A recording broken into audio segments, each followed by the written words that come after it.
Ассалаумағалейкум, құрметті білім алушылар. Менің атым Таир Насханов, мен адвокатпын.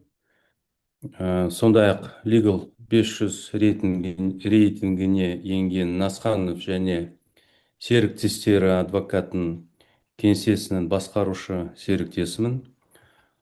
Сонымен қатар мен Қазақ ұлттық университетінің Кемеп University of London және Лейдс университеттерінің түлегімін.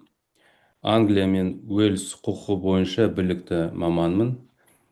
SQE Solicitor Qualifying Examination емтиханын сәтті тапсырдым. Бұл қысқаша мәлімет. Мен сіздерді осы дәрісте көргеніме қуаныштымын. Бұл вебинар Англия мен Уэльсте солиситор мәртебесін алуға мүмкіндік беретін бірыңғай емтихан, Solicitor Qualifying Examination SQE-ге дайындыққа арналған. SQE дегеніміз не? Айтпақшы, қазір бастардың алдында. Қараңыз, астында не бар? Сұрақ қоюға не бар? Плашка бар. Соған басыңыз, егер сұрақтарыңыз бар болса, сұрақтарыңыз қойыңыз. Мен осы вебинардың жолында сол сұрақтарға жауап беруге тырысамын. Келістік пе? Ал кеттік. SQE дегеніміз не? Solicitor Qualifying Examination SQE бұл Англия мен Уэльсте солиситор мәртебесін алу үшін тапсыратын міндетті бірыңғай біліктілік емтиханы. Бұл жүйе 21 жылғы 1 қыркүйектен бастап Solicitors Regulation Authority SRA тарапынан енгізілді. SQE екі кезеңнен тұрады. Оның мақсаты солиситор күнделікті тәжірибесінде қолданатын құқықтың негізгі салаларындағы білімді тексеру. Ол екі блоктан тұрады. FLK1 және FLK2. Әр қайсысы 180 сұрақтан тұрады. Single best answer дейді форматындағы тест. Ол не екен? Онда бір сұрақ және ол бір сұраққа 5 варианттар бар. Сол 5 варианттардың ішінен бір вариантты таңдау керек. Сол single best answer. Multiple choice test дейді оны. FLK1 бірінші мына пәндерді қамтиды. Ол business law and practice, contract law, tort law, legal system of England and Wales, constitutional and administrative law and EU, European Union law, legal services, және соңғысы ethics and professional conduct. Ол барлық блоктарға енгізілген. Ол FLK1. FLK2-нен ол шамалы, қалай айтуға болады? Ол шамалы жеңірек. Ал FLK2 мына пәндерді қамтиды. Ол property law and practice, wills and administration of estates, trust law, criminal law and practice, solicitors accounts, land law, and соңғысы tax law. Ол property, wills, land lawға енгізілген. Енді мен неге айттым осы FLK2 шамалы қиындау? Өйткені қараңыз, FLK1 ол мысалы contract law. Өзіңіз білетіндей, біздің contract law ағылшын құқығынан алынған. Мысалы legal system of England and Wales ол да түсінікті. Өйткені құқық жүйесі оны оққаннан кейін түсінікті болады қандай екен. Legal services, иә, әрине, ол бізге бізден гөрі айырмашылықтар көп, бірақ бәрібір оны оққаннан кейін белгілі болады. Және ethics and professional conduct, ол әрине бізге, біздің қазақ адвокаттарға, заңгерлерге өте, қалай айтуға болады, қызық болады. Өйткені олардың қағидалары бізден гөрі бөлек. Ол да қызық, бірақ қалай болса да оны оққаннан кейін оны түсінуге болады. Ал енді оның қиындықтары ғана, ол менің ойымша, ол не dispute resolution. Dispute resolution ол бізден гөрі, dispute resolution ол біздің азаматтық процесс. Шамалы қиындау, менің ойымша. Тортло ол да қиындау болады бізге. Бірақ жалпы басқаларын оққаннан кейін оны түсінуге болады. Ал FLK 2, егер мұғалім болмаса, тьютор болмаса, оны түсінуге өте қиын болады. Осы мысалы қараңыз, land law ол түсінікті ғой, иә, жер құқығы бізден гөрі тіпті басқаша. Тіпті. Өйткені бізде мысалы, бізде екі түрлері бар мүліктің. Ол мемлекеттік мүлік және жеке мүлік. Солай ғой? Оларда сондай емес. Оларда мүліктердің түрлері көп. Және ол мүлік, қандай оның құқықтары әртүрлі болады. Әр мүлігінің, сосын тағы оның ішінде тағы әртүрлері бар. Оны бәрін түсіну керек. Иә. Ал мысалы property practice, бізде егер мысалы сіз үйді сатып алсаңыз, сатып алғаннан кейін қалай сіз мүліктің иесі боласыз? Сіз сол құжаттарды тіркелесіз, болды, сіз иесісіз. Бірақ Англияда сондай емес. Оның алдында преконтракт, ол тергеу, осы мүлігінің бәрін тексеру керек. Қай жерде тіркелінген, қандай нелері бар, оның нелерін, көршілердің арасында қандай шекаралары бар, несін, ипотека бар ма, жоқ па, оның жерде қандай тағы сервитут бар ма, жоқ па, оның бәрі тексеріледі. Сосын контракт. Бізде, мысалы, контракт қол қойғаннан кейін түсінікті, сен соңға барасың, тіркелейсің, болды. Оларда жоқ. Контракт, өйткені, контракт ол несін, құқығын береді, бірақ ол құқық қандай? Ол құқық оны қазір қиындау, екі-үш сөйлемдерінде қиындау түсіндіруге, өйткені оларда не бар? Оларда equity бар. Equity дегеніміз не?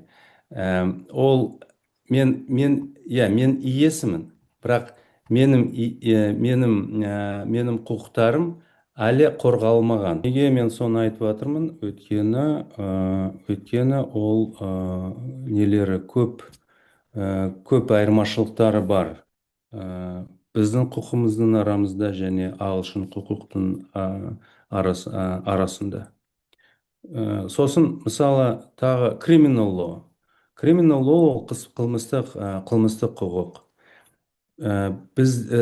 Мысалы, бізде қалыстар сот, білесіз ғой, не екен ол, билердің соты дейді ғой, иә? Алқа билері, кешіріңіздер. Алқа билері. Сол бізде, мысалы, егер неге түгел несіне қарасақ, қанша істерге біздің алқа билері қатысатын, ол мүмкін 1% шығар, егер одан да аз болмаса. Ал Англияда сондай емес. Англияда мысалы ауыр қылмыстарға міндетті түрде алқабилері қатысады. Ал мысалы сіз білесіз ғой, иә, қылмыстық істер категориялармен бөлінеді. Сол орта категорияларында мысалы ол мысалы айыпталушы, оған құқық беріледі. Сіз қандай қылмысты, қандай сотты таңдайсыз? Я magistrate court, ол нелері жоқ алқабилер, немесе краун корт. Краун кортта алқабилері қатысады. Сондықтан сол үшін оларда 30%-ға дейін нелері, үкімдері ақталады. Мысалы бізде, сіз білесіз ба қанша несі ақтау үкімдері шығаратын? Бізде мүмкін 1,5%. Ол әрине өте аз. Иә, ол әділеттілік туралы мен қазір айтып жатырмын. Енді келесі SQE1 форматы дейді. SQE1 ол емтихан 2 күн бойы өтеді. Әр күні 5 сағаттан аралық үзіліспен.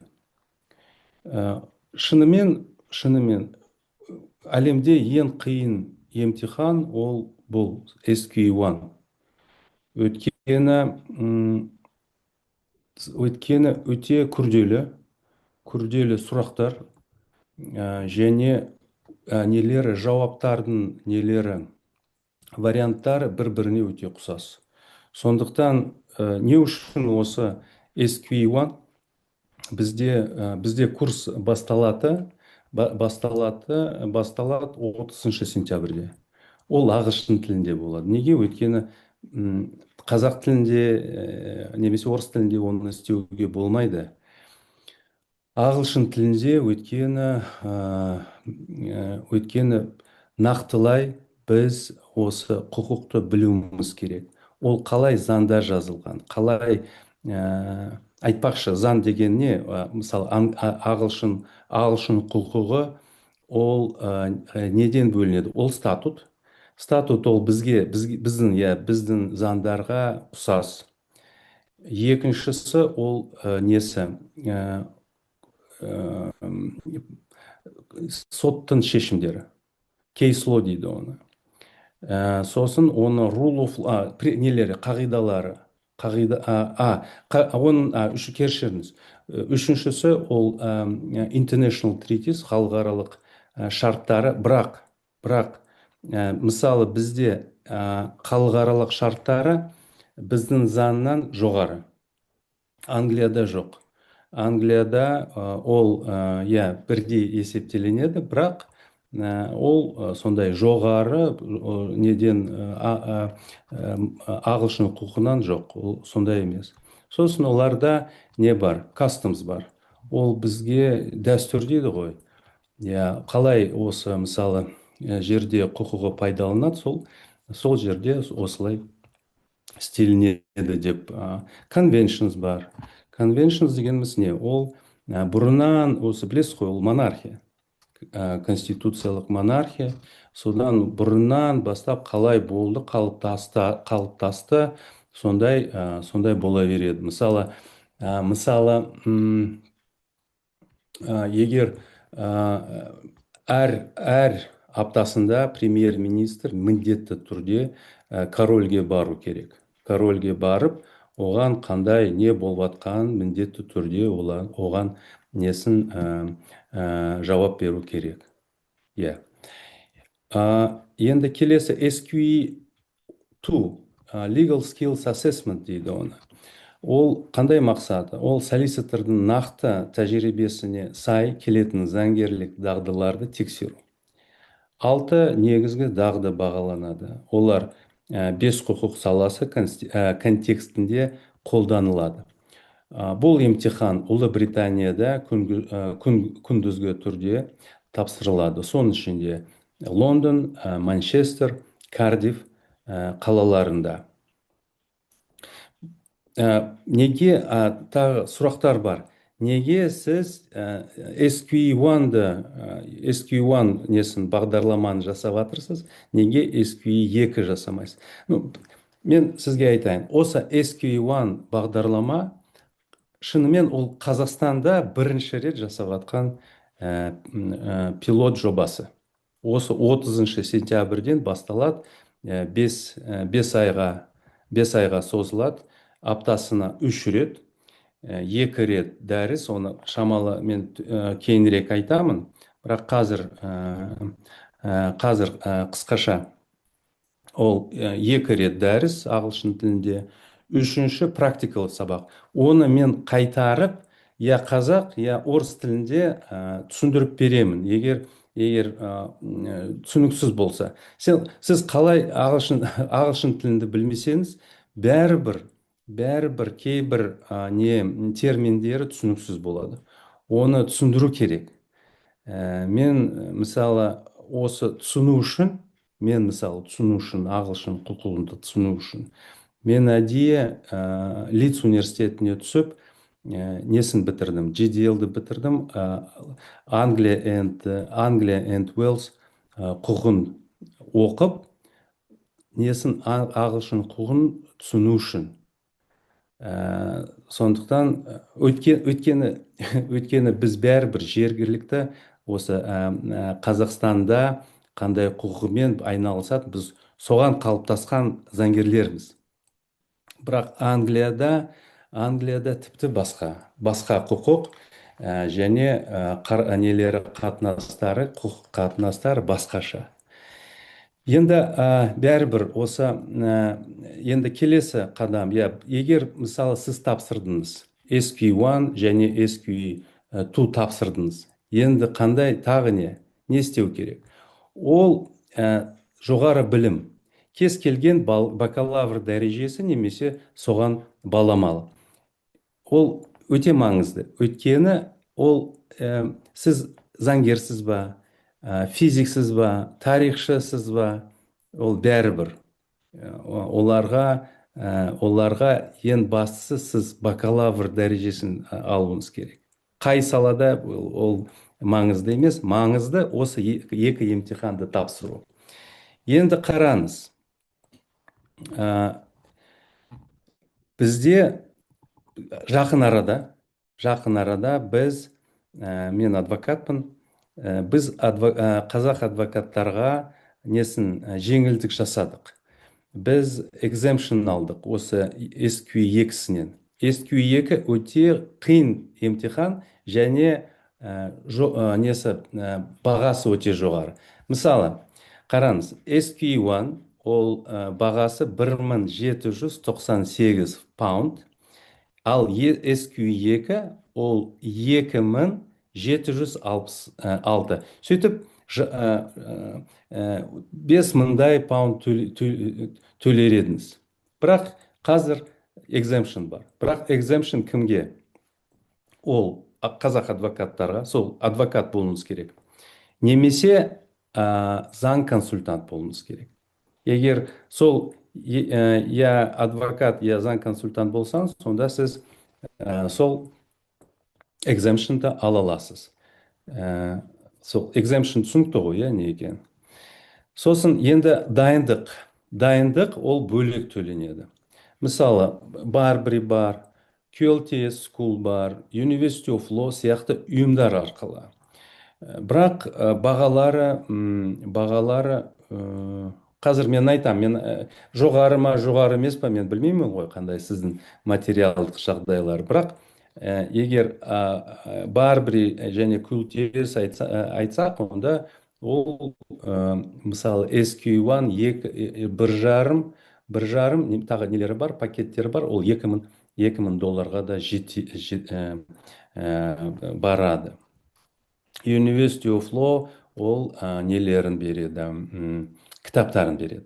Айтпақшы, мен Барбримен оқып шықтым, бағдарламамен, мен QLTS School'мен оқығанмын, және University of Law мен кітаптарын сатып алған. Айтпақшы, кім біздің курста оқыса, онда бұл осы несін University of Law кітаптарын мен таратамын. Бірақ міндетті түрде бұл кітаптарды сіз, кім сосын менімен бірге оқиды, бұл кітаптарды ешкімге таратылмайды. Ол тек қана осы бағдарламаны оқу несін әртүрлі, өйткені әр неге құқына бөлек кітап болады. Иә, сондықтан өте қымбат ол. Мен мысалы бұл кітаптарды қаншаға сатып алдым кезінде, $1200 ма, осындай бағамен. Ол 16 кітаптар. Неге 16? Өйткені мен айтқан жоқпын ба? Сол мына емтихан SQ1, ол 16 неден тұрады. Нелерін, құқықтарын, нелерін, бөлімшелерін. Ол менің айтқандай trust law, criminal law, тағы басқалары, жалпы 16. Шетелдік заңгерлер үшін SQ неге маңызды? Өйткені ағылшын LLB немесе GDL дипломының қажеті емес.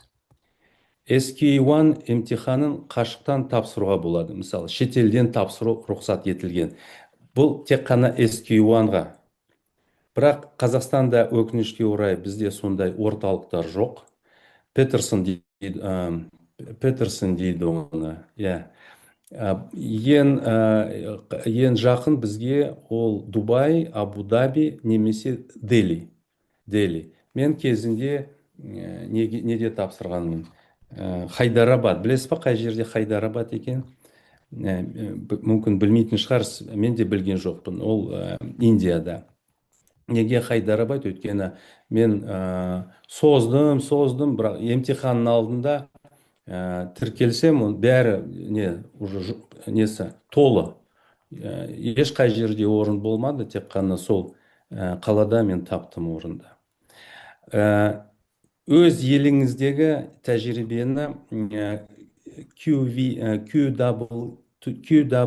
ол не екен? Ол Qualifying Work Experience.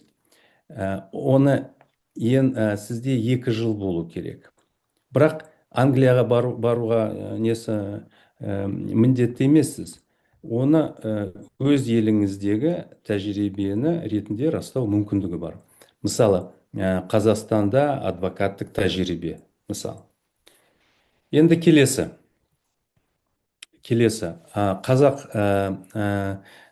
Қазақ заңгерлерге не үшін солиситор мәртебесі қажет? Сіз, мысалы, сұрақ туындыру мүмкін. Маған немене керек ол? Түсіндіріп берейін. Англия мен Уэльс солиситорының мәртебесі, Solicitor of England and Wales алу жай ғана атақ емес. Атаққа шын айтқанда ол өте қымбат және психологиялық, эмоционалдық, интеллектуалдық өте үлкен сынақ. Бұл халықаралық заңгерлік практикада, оқытуда, консалтингте және активтерді басқаруда үлкен мүмкіндіктер ашатын ғаламдық құқықтық құрал. Қазақ заңгерлер үшін бұл қазіргі жаһандау, цифрландыру және бизнестің халықаралық реттелуінің күшеюі жағдайында ерекше өзекті. Ол біріншіден халықаралық заң қызметтері нарығына қолжетімділік. Солиситор бұл халықаралық деңгейде танылған құқықтық мәртебе. Оны мойындайды. Ұлыбритания әрине. Достастық елдерінде, соның ішінде Эмираттар, Сайпрус, ол Кипр ғой, Сингапур, бүкіл әлем, сіз білесіз, британдық қауымдастығында 52 мемлекет бар. Көп сол дамыған елдері ол ағылшын құқықты енгізілген. Көптеген халықаралық арбитраждарда, қайда көптеген, бүкіл халықаралық арбитражда бұл құқық қолданылады. Иә, солиситор болсаңыз, сонда сіз қай болса да, мысалы Лондон, Сингапур, тағы қайда, Париж, қай жерде болмаса да, ол коммерциялық құқық, ол ағылшын құқығында негізделген. Сол солиситор мәртебесі бар заңгер, ол трансұлттық компанияларға кеңес бере алады. Халықаралық заң фирмаларында бигло жұмыс істей алады. Мен жоғарыда айтқандай халықаралық арбитраждарға өкіл немесе төреші ретінде қатыса алады. Енді екіншісі, ол Қазақстан және біздің қасындағы елдердің аумағында кәсіби беделдар тұру. Өйткені солиситор мәртебесі клиенттердің, судьялардың, әріптестердің және мемлекеттік органдардың көзінде кәсіби абыройы арттырады. SQE емтихан бойынша курстар, қос біліктілік бағдарламалары мен сертификаттау жүйелерін жасауға жол ашады. Заңгерлік фирманың және жеке брендтің беделін арттырады, әсіресе трансшекаралық жобаларға, IPO-ға және мәмілелерді құрылымдауға қатысу кезінде. Ал үшінші, Ұлыбритания. Біріккен Араб Әмірліктерінде, Еуропада жұмыс істеу немесе заңгерлік практика жүргізу. Golden Talent немесе Skilled Worker Visa, мүмкін сіз білетін шығарсыз, сол арқылы, егер солиситор болсаңыз, сізге мүмкіншілік береді сол резиденттік мәртебе алу. Мысалы, өзінің қазақ заң фирмасының кеңсесін немесе филиалын Ұлыбританияда ашу. Ұлыбританиядағы заң фирмаларында немесе компанияларда құқықтық кеңесші ретінде жұмыс істеу. Мен неге соны айтармын, соңғысын. Қараңыз, біз қазақ заңгерлерміз. Егер солиситорлық мәртебесін алсақ, онда Ұлыбританияда сізге мәлімет болу үшін арбитраждағы Америкадан, Швейцариядан үшінші орында Қазақстан тұр. Көп қазақ істер сол Ұлыбританияның арбитражда, Лондон арбитражында қаралады. Және соттарын, коммерциялық соттарында, қылмыстық соттарында қазақ істер толы. Біз оны білмейміз, бірақ олар бар.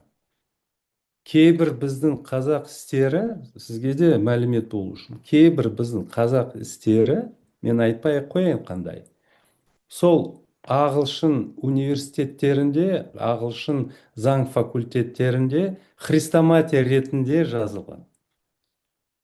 Сондықтан қазіргі таңда, егер мысалы сіз солиситор болмасаңыз, мысалы сізге заң компаниялар келеді, мысалы ұлыбританиялық немесе американдық компаниялары келуі мүмкін, заңгерлер. Бірақ сіз олардың гонорарларымен сәйкес сіз гонорар ала алмайсыз. Кішкене бірдеңе тиын береді, болды. Өйткені сіз бәрібір, сіздің біліміңіз жоғары, сіз әрине, өйткені сіз қазақ құқықты білесіз, олар білмейді. Ал егер сіз солиситор болсаңыз, онда сіз өзіңіз жұмысты істей аласыз. Немесе сіз кеңесші болсаңыз, онда сіздің ақшаңыз көбірек болады. Және келесі, ол қайта даярлау және баламалы мансап бағыттар. Ол халықаралық ұйымдар мен банктерде in-house, мысалы заңгер, legal counsel рөлдерінде қолжетімділік. Өйткені көп солиситорлар, мен білетіндей, олар in-house жұмыс істейді. Оларға солиситор болғаннан кейін оларға нақты жұмыс орны бар, және олардың ақысы басқалардан гөрі жоғарылау. Legal tech, compliance, жұмыс істеу мүмкіндігі. Өйткені бұл салаларда англосаксондық құқықтық негіз салалық стандарт болып табылады. Әрине, өзінің заңгерлік практикасын дамыту. Өйткені ол Англия мен Уэльс құқығы бойынша ресми түрде кеңес беру. Сіз бере аласыз. Өйткені сөзіңіз білетіндей бізде Астана International Financial Center бар. Неде Дубайда несі бар? Дубайда International Financial Center бар. Тағы басқа халықаралық арбитраж институттарында танылған төреші бола аласыз. Және интеллектуалды тану, және жеке мақсат. Өйткені егер сіз мына емтиханды тапсырсаңыз, оның алдында сіздің дайындалық, оны тапсырғаннан кейін, ол, білесіз ба, әр адамның мақсаттары бар. Заңгерлердің әсіресе, өйткені біздің кәсібіміз ол мақсаттарға арналған. Біз мысалы сот істің алдында бізде мақсатымыз бар, жеңіс, солай ғой. Ал егер осындай мақсатты қойсаңыз, мен ағылшын солиситор бола аламын, мен қандай керек қадамдарын жасаймын, мен бұл мақсатқа жетемін, ол абыройлы мақсат. Сіз көп нелерін, көп білімді беретін жол. Сондықтан қазақ заңгер үшін Англия мен Уэльс солистерінің мәртебесі бұл жай ғана абырой емес, бұл еркіндікке, мүмкіндіктерге және ықпалға апаратын жаңа деңгей. Бұл ұлттық болмыстан бас тартпай-ақ жаһандық сахнаға шығу. Бұл білімге, кәсіби даму және халықаралық мансапқа салынған инвестиция. Енді менің жолым SQE-ге дейін. Мен алдында өзімді таныстырдым. Мен қазақ заңгердің классикалық жолынан өттім. Мен 53 жастамын. Соңғы 30 жыл мен заң саласында жұмыс істеп жатырмын. 94 жылда мен Қазақ мемлекеттік университеті бітірген.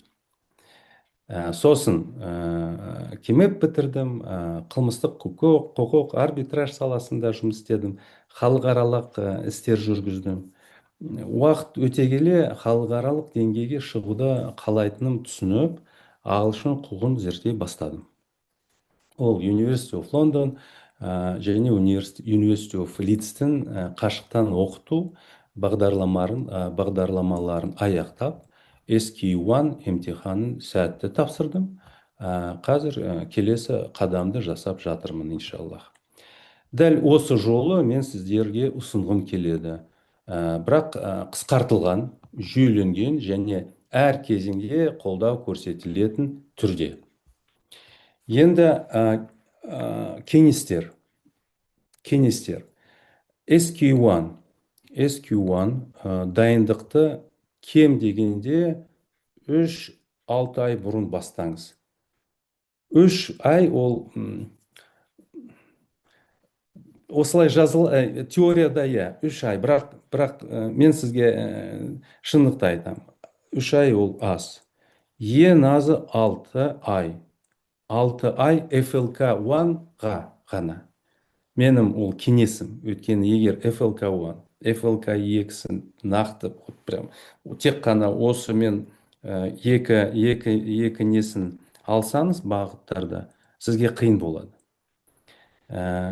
Ең жақсы салыстырмалы құқыққа UK және Қазақстан бағытталған курс арқылы дайындалу.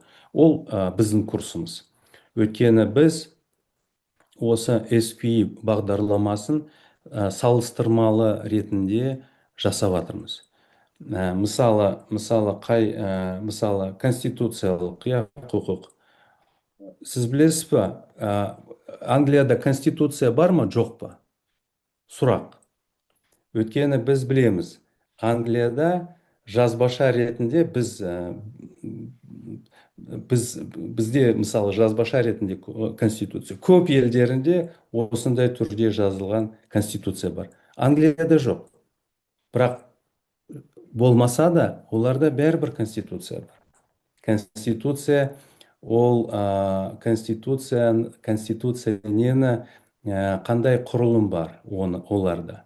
Оларда 11 ғасырдан бастап нелері бар, өзінің заңдары бар. Ол мысалы 11 ғасырда олар несін істеді, несін шартты қойылған. Король мен барондары, олардың арасында мысалы шарт бар. Оның шартында жазылған, ешкім, король да оның ішінде, заңнан жоғары емес. Содан бері 11 ғасырдан бастап осы қағида дамып жатыр. Қазір біз айтып жатырмыз ғой, rule of law деген не? Сол 11 ғасырдан бастап осындай қағида енгізіліп тұр, және әр шешімде, сот шешімдерінде сол нақты қағидаға байланысты және оған сәйкес шешім болады. Немесе егер сіз шешімді оқысаңыз, мысалы Supreme Court, жоғарғы соттың Англиядағы, ол біздікідей емес. Оны оқығанда ол не сияқты?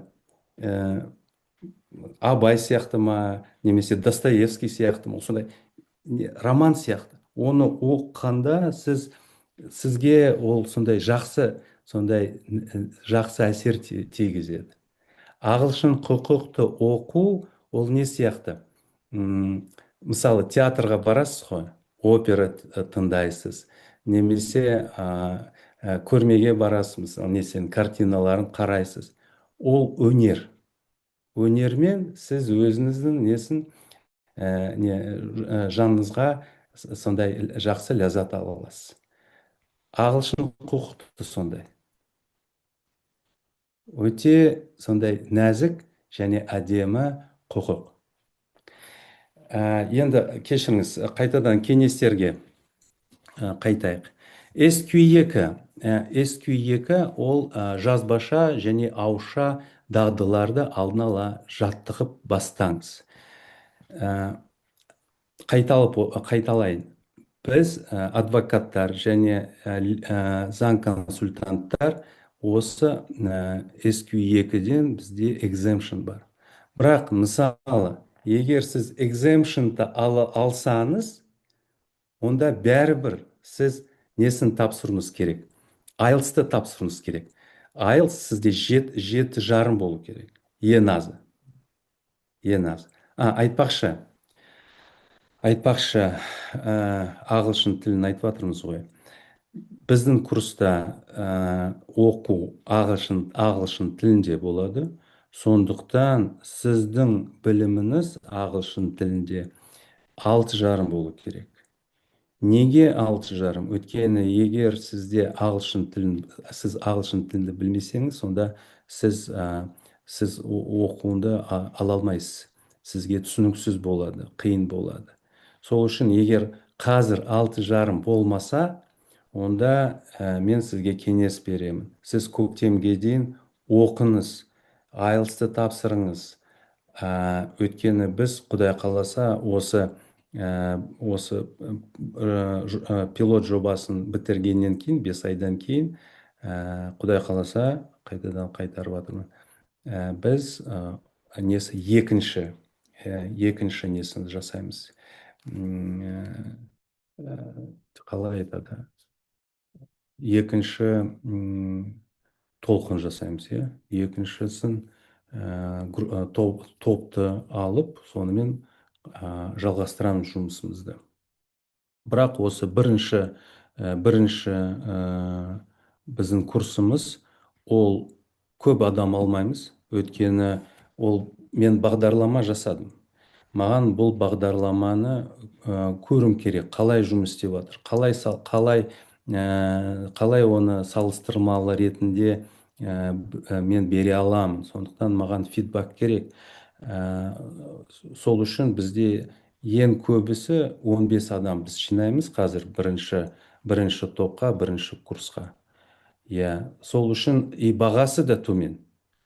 Бағасы төмен, өйткені $500 ол курстың бағасы, ол өте аз.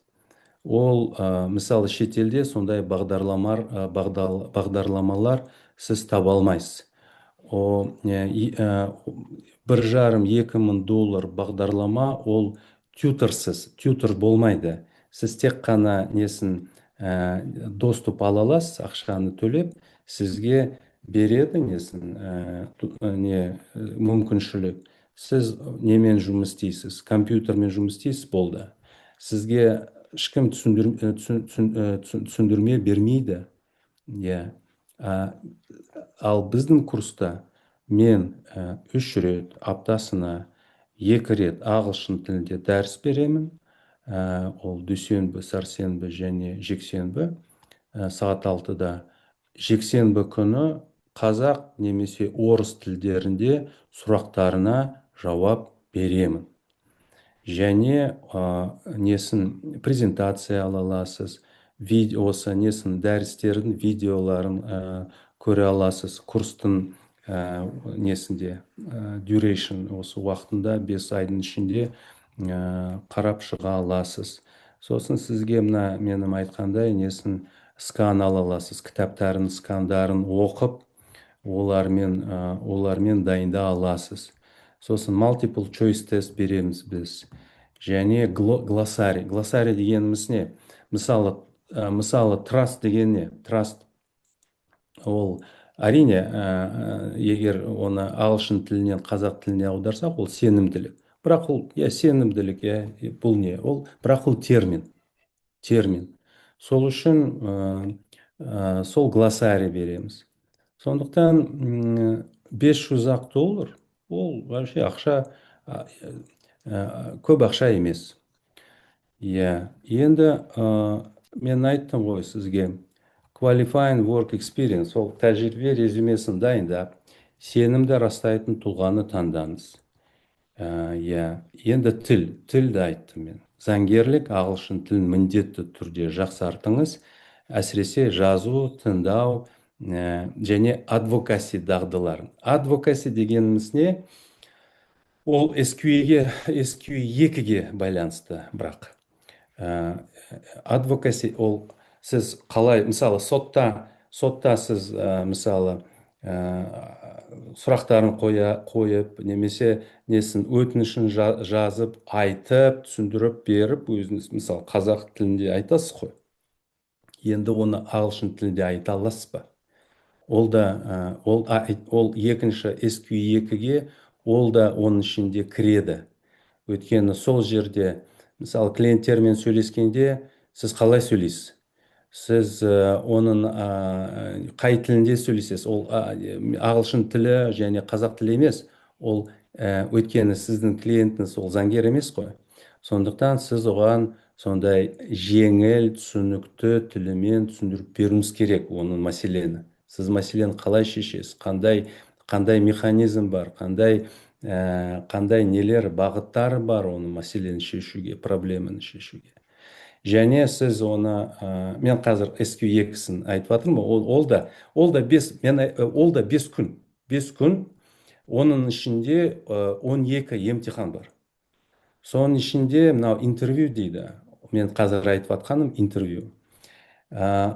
Содан кейін, мысалы, сізге актерлар келеді. Актерлар, олар дайындалған, мысалы, олар біреу сізге айтады, осы мені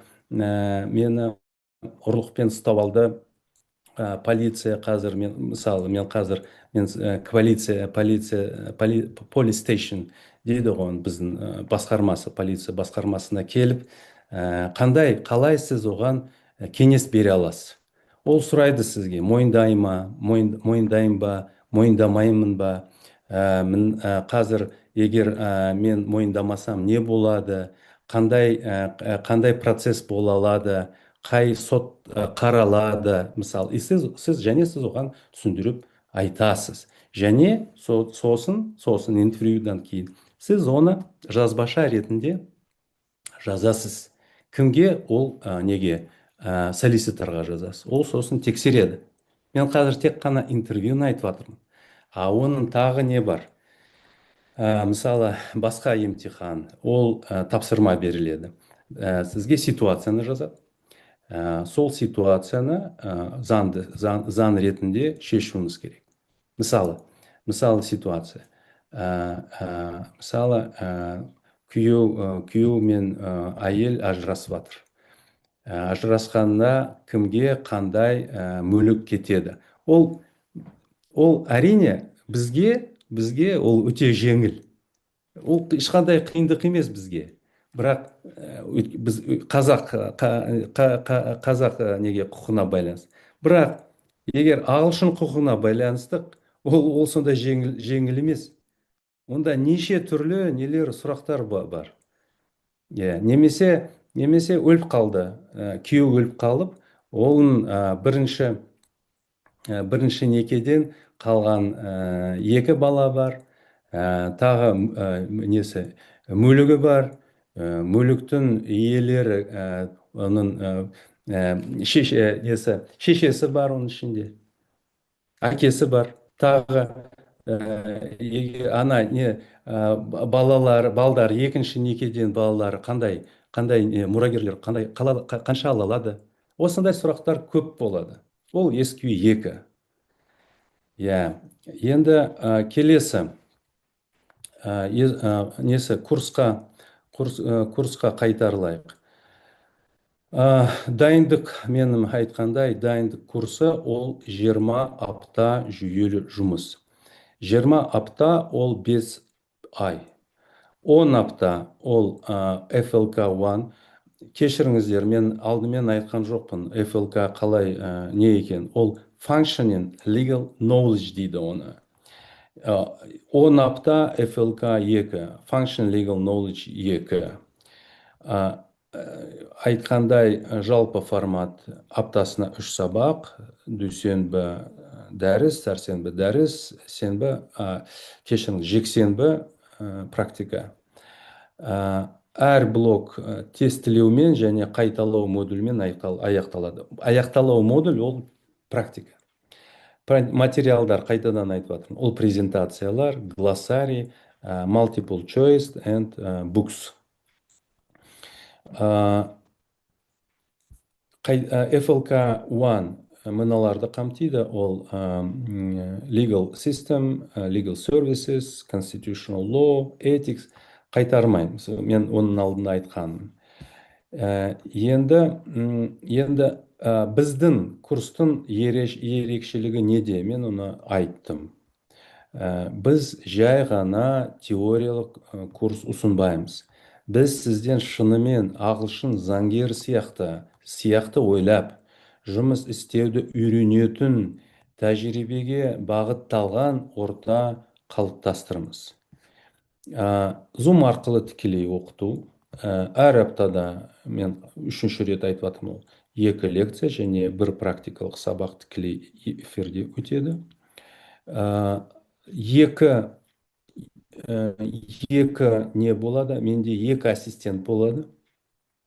Олар сізге көмектеседі материалдармен. Материалдар сізге жібереді, сізден сұрақтарын жинайды, маған сосын жібереді. Мен оны өзім сосын дайындалып, айтпақшы, сұрақтар, мен айттым ғой, дүйсенбі, сәрсенбі.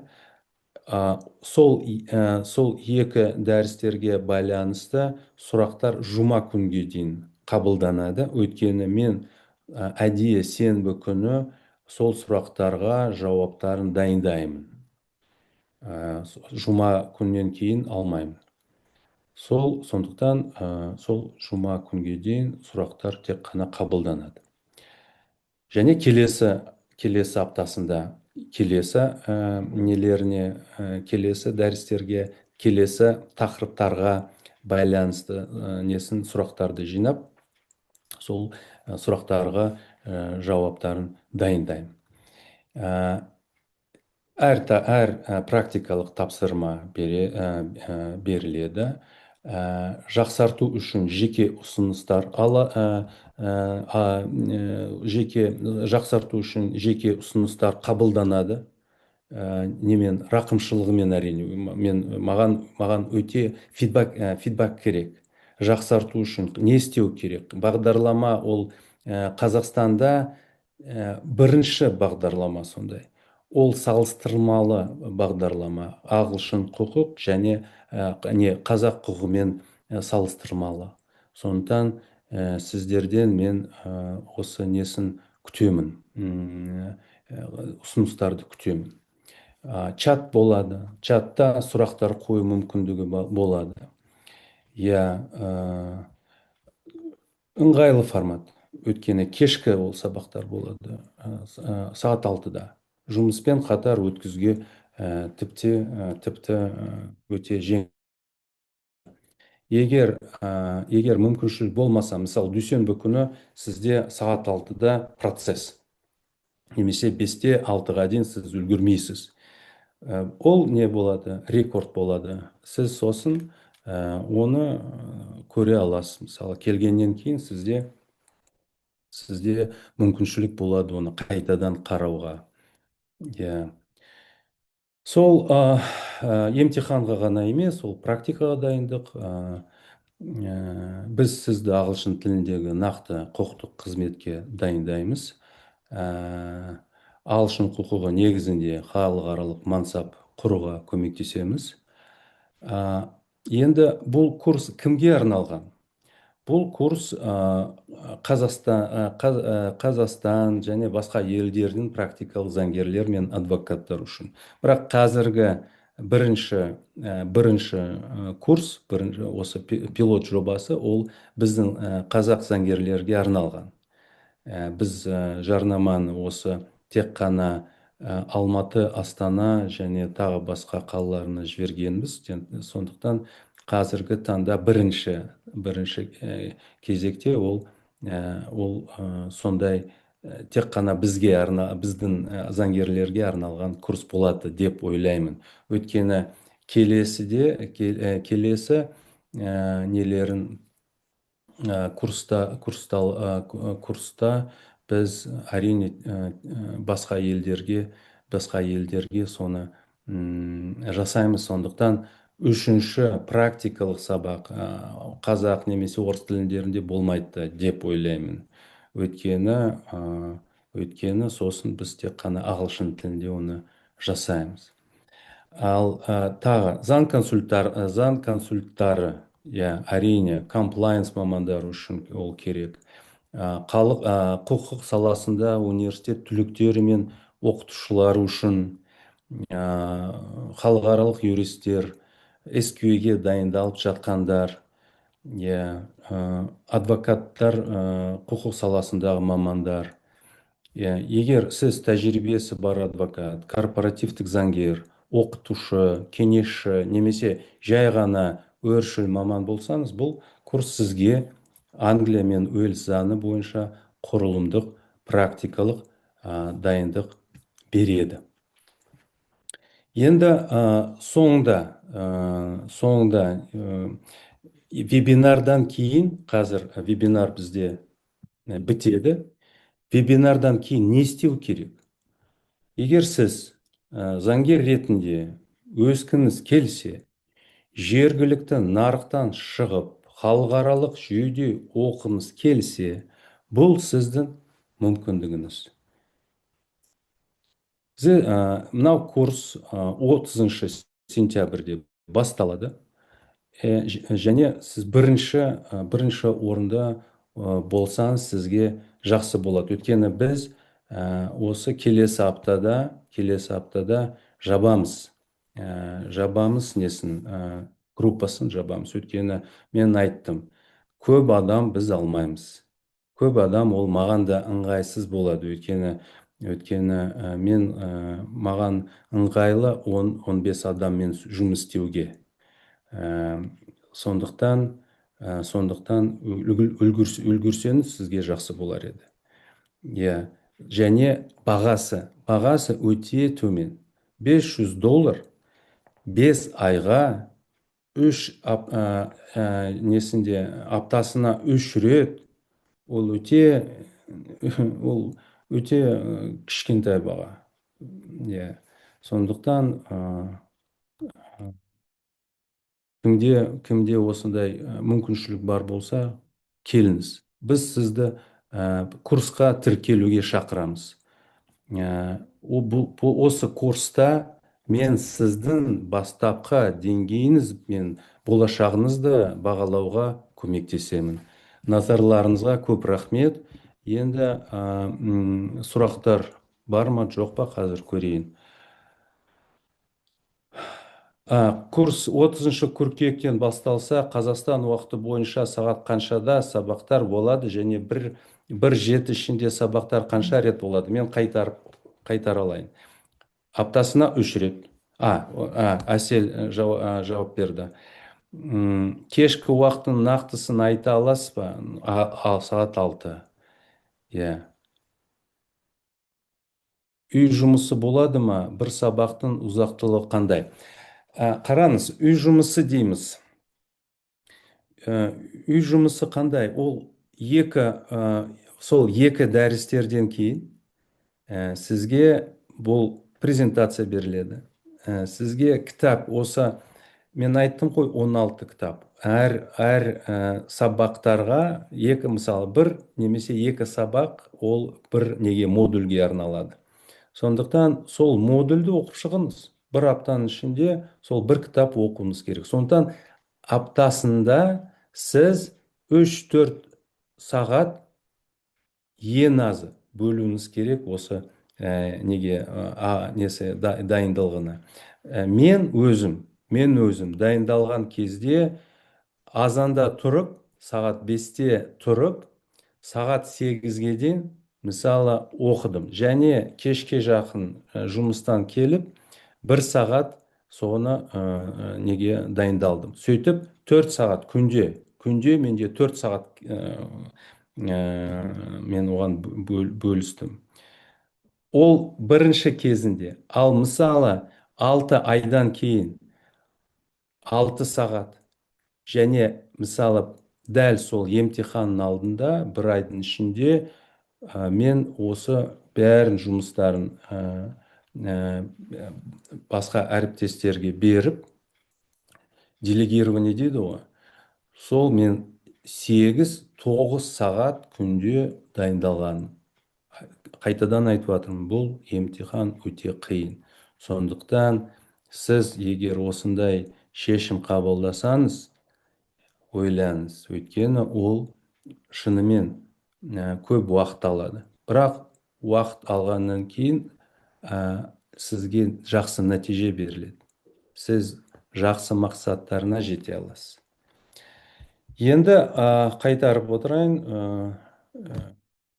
Келесі мәрте мен ойлаймын 30 сентябрьде, Құдай қаласа, кездесеміз. Сау болыңыздар.